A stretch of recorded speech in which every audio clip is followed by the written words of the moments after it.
Welcome back.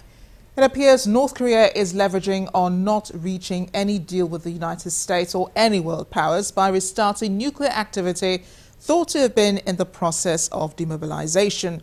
Scientists monitoring satellite images from the country say they can see activity appearing to show preparation for an operational launching of a missile. The images were taken from the Sohae satellite launching station, where the Washington, D.C.-based Stimson Center's 38th North think tank shows activities going on at an operational launching station. New activity has been detected at a factory that produced the North's first intercontinental ballistic missiles capable of reaching the United States. Two U.S. think tanks and South Korea's spy agency say North Korea is rebuilding a rocket launch site. The Washington-based 38th North think tank says the Sohae site appears now to have returned to normal operational status.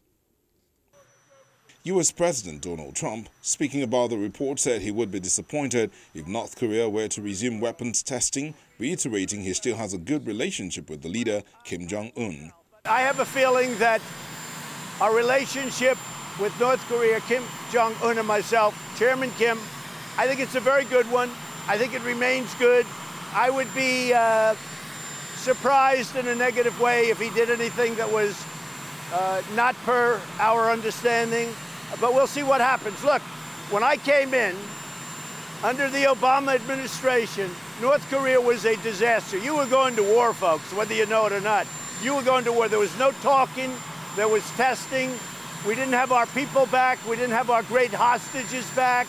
Now we're getting the remains. We're doing a lot of things now. This was a disaster. I inherited a mess. While neighboring China has continued to play up what it calls a series of positive measures North Korea has taken on denuclearization since last year, it says that what is going on now should be dealt with through political dialogue and by meeting each other halfway.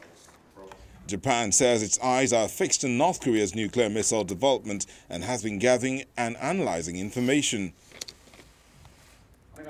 Although no deal was reached during their summit in Hanoi, North Korea's leader Kim Jong-un returned home to a hero's welcome. The message back home was that it was a good visit and that he would be meeting again with the U.S. president.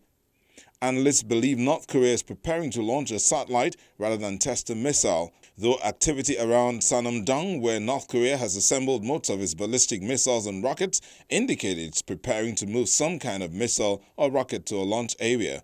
Others think North Korea might be testing the U.S. following a breakdown of talks in Vietnam, hoping that the U.S. will offer a better deal to avoid a launch.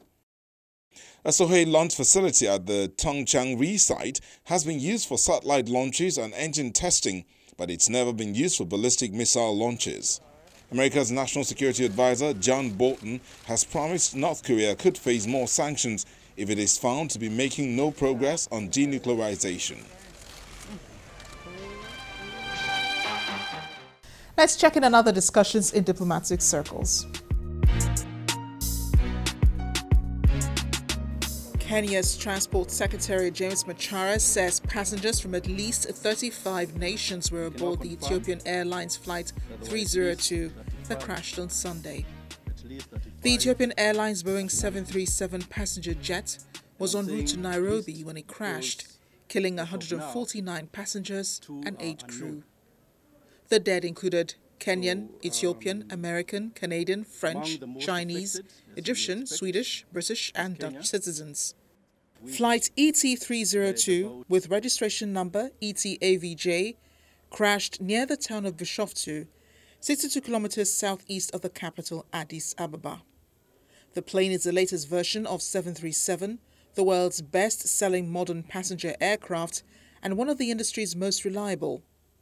We can now confirm that there were at least 35 nationalities. And I'm saying at least because as of now, 2 are unknown. So among the most affected, as you may expect, is Kenya, which had about 32 passengers on board out of the 149 passengers. Other nationalities involved with number of passengers in the flight were Canada with 18, Canada with 18, China with 5, China with 8, Netherlands with 5, Egypt with 6,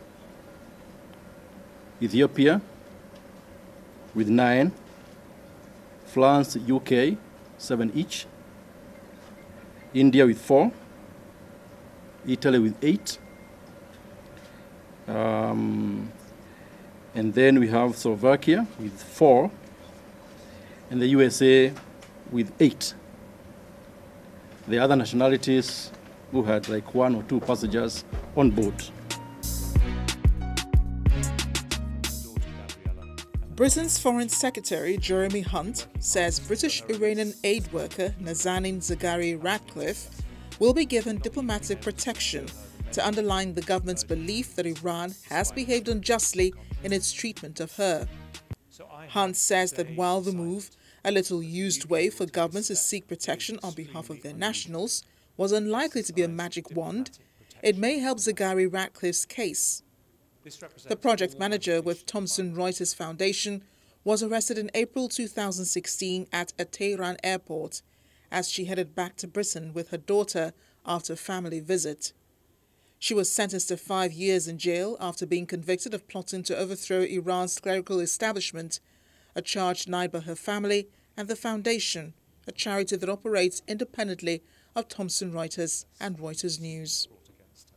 So I have today decided that the UK will take a step that is extremely unusual and exercise diplomatic protection for Nazanin. This represents formal recognition by the British government that her treatment fails to meet Iran's obligations under international law and elevates it to a formal state-to-state issue. I haven't taken this decision lightly. I've considered the unacceptable treatment Nazanin has received over 3 years, including not just lack of access to medical treatment, but also lack of due process in the proceedings brought against her. My decision is an important diplomatic step which signals to Tehran that its behaviour is totally wrong.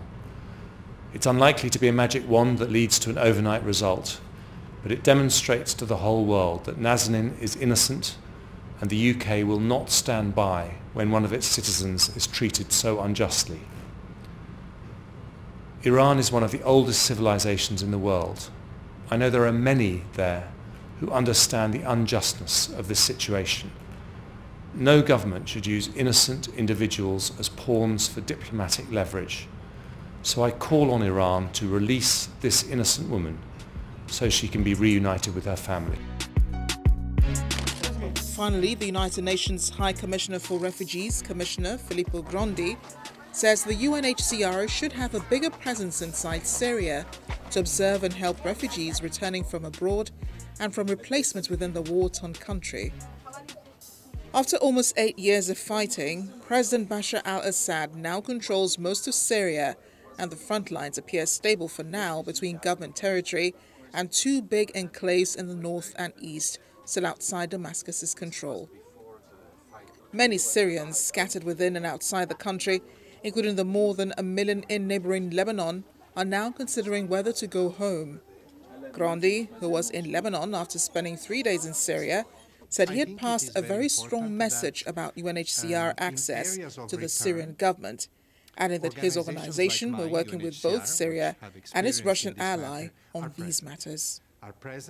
I think it is very important that in areas of return, organizations like mine, UNHCR, which have experience in this matter, are present and they can observe the return, they can have access to the returnees and help them address some of the problems that they face.